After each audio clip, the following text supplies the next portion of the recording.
Hey guys, back for another week. Hey, I know you saw the thumbnail, catfished. Yeah, we all know what catfishing is, right? It's when somebody's deceiving somebody else to take advantage of them, either monetarily or just through a relationship. So in this particular instance, what we're going to talk about is how it pertains to real estate, because there's a lot of things that you might see and might hear, but they never really are what they appear to be. And the picture on the front of the thumbnail is maybe an over exaggeration of how bad it can be, but we all know that we've seen real estate pictures, and then when we actually show up to the property, it's nothing like what we thought. That's exactly what I mean by catfished, and we're going to talk about a number of things today to keep you from feeling misled or catfished. And we're going to detail them and show you how to protect yourself and how to go about that process successfully. So let's get after it. One of the biggest ones I see is property tax. This is one of the most deceiving things that we have, and it's because of the fact that the homestead exemption that we have here in Florida, what it does is it protects the property from having huge rate increases, and it gives some discounts as well. So it's twofold. But the one that hurts the most is that homestead, because if somebody's been living in a home for 10 years and you really love the home and you want to buy that home, and you look at the listing, what's it going to tell you? Oh, their taxes might be $4,500 for the year. All right, this is a $500,000, $600,000 house we're talking about. So it doesn't sound quite right. And as you use the tool that I'm going to show you, you're going to be able to find out what your estimated taxes are. When I use this tool, my lender tells me it's as close as he's been able to find to get accurate on that. And sometimes it's even over. So make sure you're double checking the taxes. Do not look at the listing information.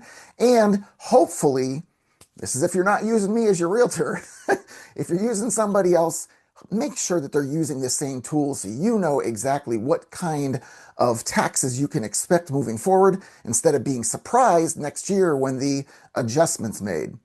If you don't homestead the home yourself, you are going to have the full amount of tax, and it's going to be on the new purchase price, not what the folks are assessed for right now. Lots of moving parts there, so pay attention and don't get catfished on property tax. All right, another one. Not all canals are the same here, right? You can see beautiful pictures of canals. You might even see some basins. You can see the spreader, which is one of the widest waterways we have. So those are all wonderful things to see in a picture. When you show up, you might see a canal that's 100 feet across. So putting the docks, remember, when you put a dock in on a canal, you can only use up to 25% or a max of 40 feet off of the seawall. So if you're in a 100-foot canal, you're not going to get a whole lot of space to work with. And if you're going to have a larger boat, you also need to pay attention to that in turning the thing around. But since we're talking about canals, you also have to pay attention to how far up the canal system is it. Remember, 5 miles an hour, that's all you're getting. And they will find you, and there's going to be a lot of ticked off people if you go flying by their house.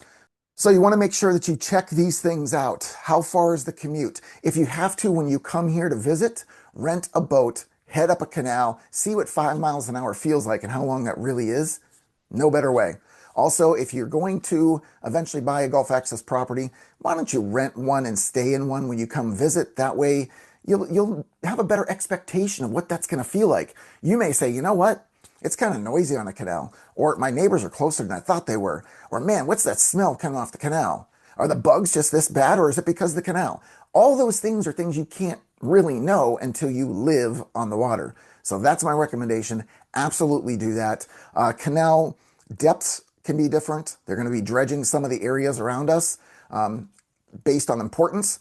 Bridge heights. If you're going to get a boat that's tall out of the water, or it has equipment on top of the hard top, you got to get those measurements down and make sure it's right.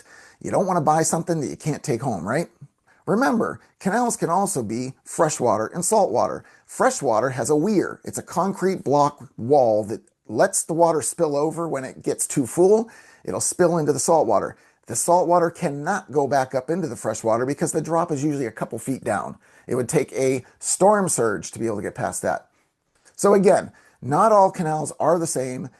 Get professional advice when you're looking at these canals. And again, try to experience them as much as possible before committing to it. Because that's just another example of how these canals are not created equally. Next one is the flood zones. You don't really truly understand the flood zones. All right, what's really cool is we have part of our MLS now has the flood mapping in it, so it helps us be able to see a general idea of what the flooding would do in a certain neighborhood. And what's really important to note is the home in its entirety has to be out of the flood zone to get the best pricing on flood insurance. And that is something that they usually don't give any grace on. So make sure that the home is completely in an X zone or an X500 zone. If it's in an AE zone, man, you're going to have flood insurance no matter what. Now, what you do next about that is we would call the other agent. If it's not in the listing, we're going to find out what's their current insurance. Is it transferable? If so, you can take over their insurance, the previous owners, and when it renews, because you only get it for the period of time in which that policy is purchased for. So when it's gone and over, you have to renew. There's an 18% increase cap on that number. So keep that in your pocket, know that's your number, and then go ahead and search for your own policy without taking the transfer. You might find it's even better than what you would get from the transferred one. Remember, flood insurance is only for rising water. So if you think, well, I have homeowners insurance, so if there's any flooding, I'll just be covered there. No, you won't. The only thing you're going to be covered on is if a water heater leaks or your water lines.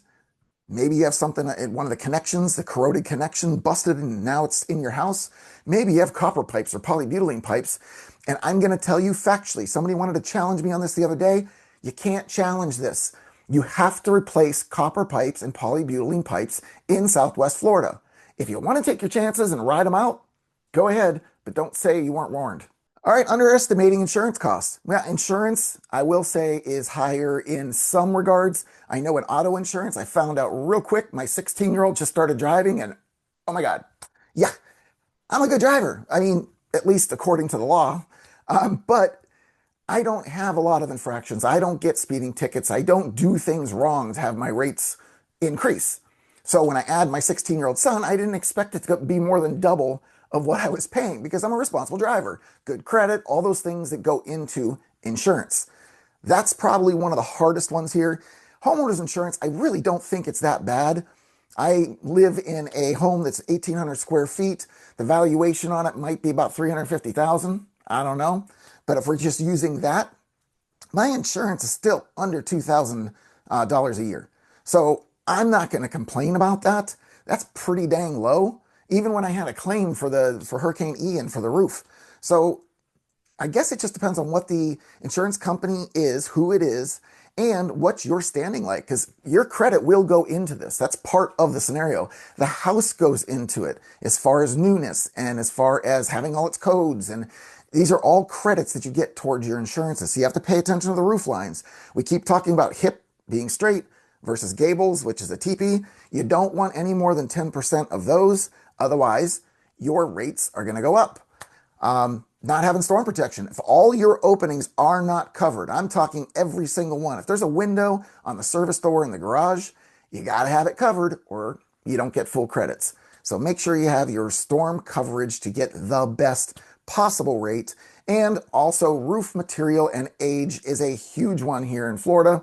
Things do tend to wear down faster. That's why a lot of people are going metal right now. But metal is also probably the best surface to put on top of your roof, but it's also the most expensive by at least double, if not triple, from shingles. Okay, this is another big one for our area. If you're not aware of what a UEP assessment is, that is our Utilities Expansion program. And what this is converting all the well and septic over to water and sewer and irrigation. All that stuff gets changed over. And yes, you have to hook up to it when it's done. And yes, if you just have a lot and not a house on it, you still have to pay it. It's about $35,000 right now. We don't know where it's going to go in the future, but the newest budget that they put out for one section, this is, I believe, up in North 1, $227 million for that one section. Huh? We can't do any better than that? I mean, you've got multiple companies that are bidding on the stuff. In fact, each one of the zones has a different contractor assigned to it. So that's one at $227 million. let's keep going. We've got at least 10 or more, 12, 14 of these areas that still have to be done at that rate or higher. So you need to know, and again, your professional that you're working with, you got to know how to do this. You got to know how to find the information. I can tell you what the payoff is on every property that has an assessment. There's a place we go for that. But not every agent's created equally either. So keep that in mind when it's time for you to purchase your property in Florida. All right, this one is a tough one because we have a lot of folks that are rolling into our area thinking that you can get these massive $100,000 discounts on every property. That's a fallacy. Okay. Are there some people that have gotten away with that? Sure. But ask me what price range they were in when they got 100,000 off. I mean, you're talking $1 million plus in most cases. You can't just drop that kind of money off of a property. Hell, you can't even drop 50,000 off a property on most of them.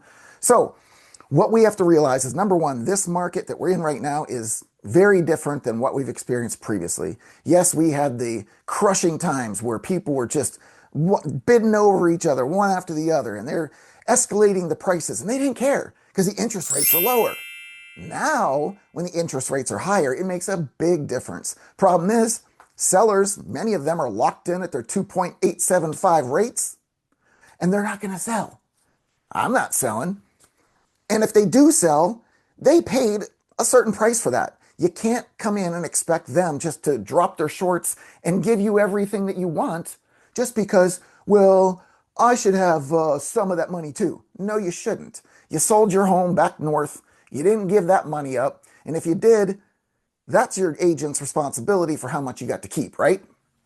But in this particular case, I want you to know the truth about pricing here. You can still get deals. You can still get discounts.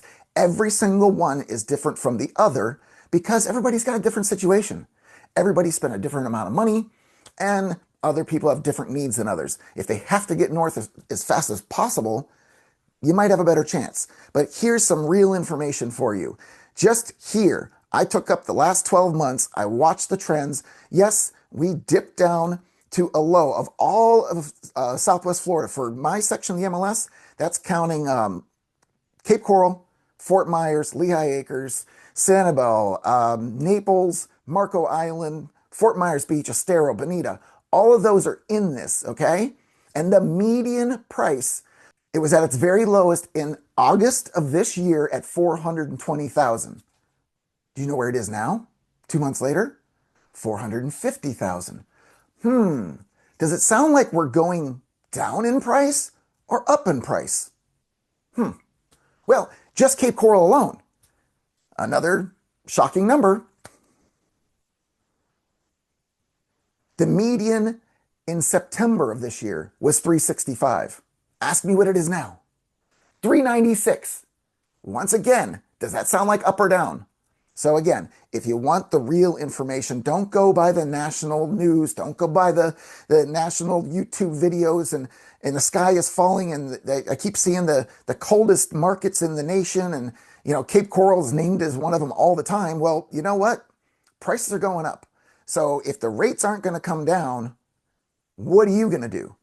Because it's going to get more expensive really quickly, especially rolling into season when everybody's here to take a look at the houses. So plan accordingly and know which direction you need to go.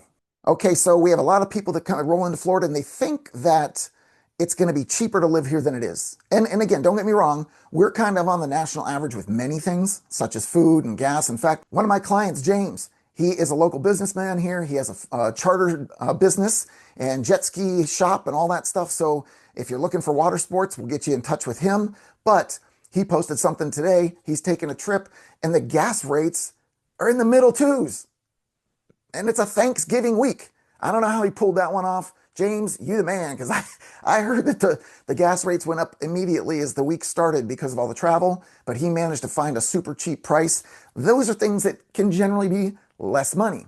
But when you're talking about the wear and tear on a house, it's going to happen faster.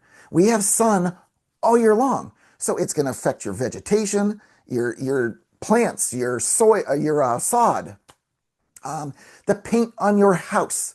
Yes, you need to repaint your house every 5 to 7 years, just like moving. And the reason behind that is there's a moisture barrier in the paint that we use that keeps all that water from soaking into the side of the concrete block. Now, yes, there's a stucco covering, but stucco is pretty much the same material as the concrete block. It's a concrete concoction that's mixed together and smeared on the wall. So that needs to be protected. It's going to crack over time naturally. Just the heat and the conditions here. Mine's starting to crack. Mine's 6 years old. I'm right in that window. So speaking of windows, when I get my impact windows, then I repaint the house. So see how that all goes coordination together? But keep in mind, that's one of the things that's going to happen. Your roof, if it's shingle, which mine happens to be because it was the lowest price at the time, it's going to degrade faster than the other roof materials. I understand that. The price difference was so much of an advantage that I could replace the roof again and still have money left over. So that's why. These things break down faster. Same thing with AC. Wherever you live in the country, I'm going to pretty much guarantee you're not running the AC as much as we are. The AC runs almost all the time. That's why I put the mini splits in my house. So the mini split specialist, thank you so much. You've done this, David, for me 3 times. I love them. We use them all the time. In fact, guys, this is a fact that you need to know. 3 mini splits, one's in the garage, and it keeps the whole house at 74, 75 degrees all day and all night long if I leave the doors open. Well, when I go to bed at night, I close the door, turn it down to 67, and now I'm sleeping like a baby.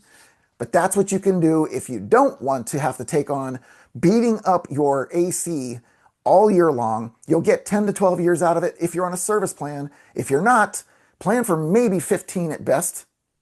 That's just what it is. You'll replace the unit right now between $6,000 and $8,000 for a 2.5 to 3 ton. That's just what the pricing is. Is it terrible? I really don't know. I'm not in the business, but it doesn't seem to have moved a whole lot over the years. So just keep that in mind. Things do wear out faster here because of the immense heat and humidity, but we have ways to get around it and ways to take care of it along the way. This is one of my pet peeves. You can't buy in a neighborhood without checking it out yourself. I don't know how many times I have to say this to people. I need you to do me a huge favor. When you come into town, if you've never been here or you have very limited experience, we're going to make up a map of different homes that you like. And you're going to take the addresses and you're going to drive the neighborhoods. And you know why? It's what I do for myself. And the reason is because you can't see what's going on in a neighborhood without you personally being there. Whether there's 8 cars in the driveway, which is starting to happen more and more often, it's this multifamily thing living in the same home. It's again, affordability is causing it, but it's still not going to change the fact that it's happening. So you have that kind of stuff. Homes in disrepair, rental district in your neighborhood. And I'm going to tell you a quick story. Give me one moment. I found a gorgeous brand new construction Lennar home, which again, we're not going to get into quality of build right now, but this home was on an intersecting canal. When I talk about intersecting, this wasn't like one into another. This was literally 4 canals, 2 going this way, 2 going that way. It was a great setup. Loved it. But when I drove the neighborhood, I saw duplex, duplex, duplex, duplex. Do you know what that is? That's a rental district. You are in an area of rentals. I don't want new neighbors all the time. I don't want to have to deal with other people's disorder and also moving in and out all the time. That's what happens in rentals, right? So I don't want to be near the element. I don't want it in my neighborhood. And the only way I would have known that, and here's another fact about this. I was about to call the manager because I know him from my previous life and just give him the offer right then and there and have him accept it. And I'm like, hold on a second, go make the drive first. Thank God I did, because if I would have committed to something like that, and the price was fantastic too, but if I would have committed to it and then found out, I would have been very upset, and I could have even lost some money on it if I would have put a deposit down. So pay close attention to those things. Drive the neighborhood. It's there for a reason. Every client that I've dealt with in the last 5 years has done this same process. If they didn't want to, okay, you don't have to. This is for your own good. It truly will make a huge change in how you perceive an area. Drive through it, pick which one you like, throw out the rest. When you're going through these neighborhoods, do yourself a favor. You have to think about what you're going to need to be near. You don't want to be all the way up in the Northwest if you're having to commute across the bridges over to Fort Myers and maybe down to Naples. That's a hell of a trip. So if you want to be in the Cape and you want to work in Naples, you're going to live in the Southeast. That's the easiest way to do it. No, it doesn't feel the same as the Northwest. So if you're in the Southeast and you want quiet, that's not where it's going to be quiet. Like that's where all the activity is. If you want to be in a busy area and closer to things, you don't want to be in the Northwest because it's kind of quiet out there. It's more laid back. There's a lot of new stuff up there. A lot of it's still well and septic too. So these things all play a part in picking that neighborhood.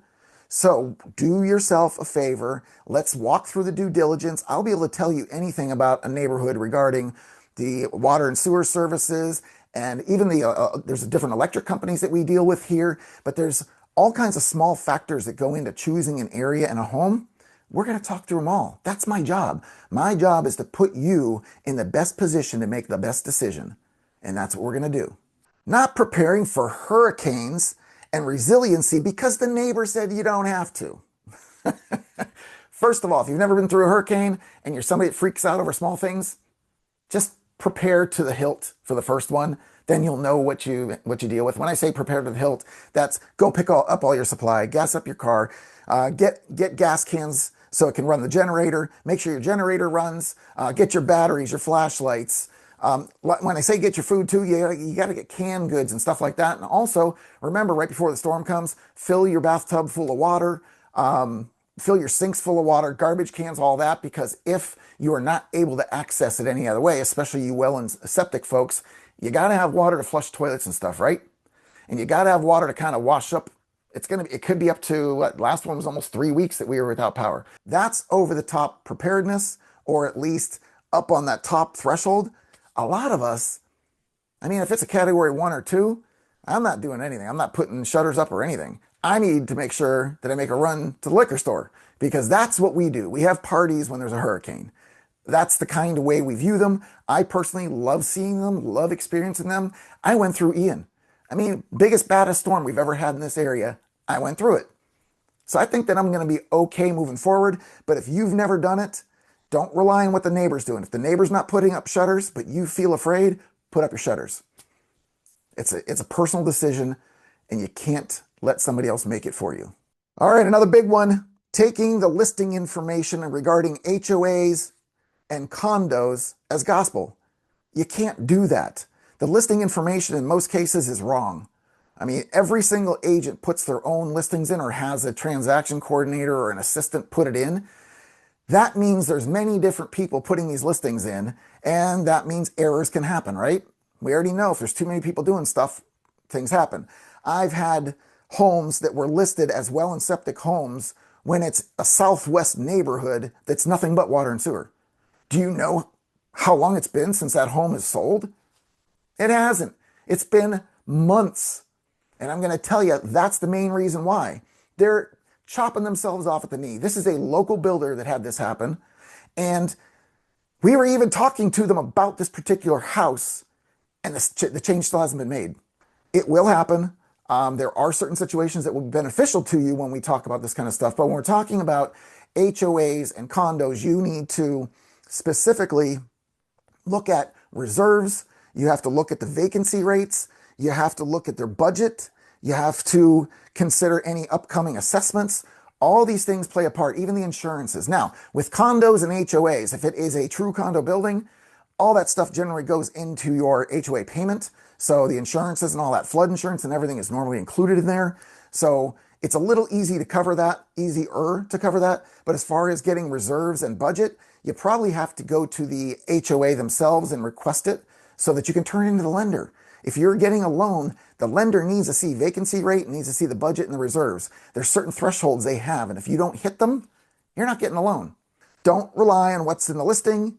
We've got to do the due diligence ourselves, just like everything else. We've generally got 7 to 10 days to make that happen. As soon as you're under contract, get moving.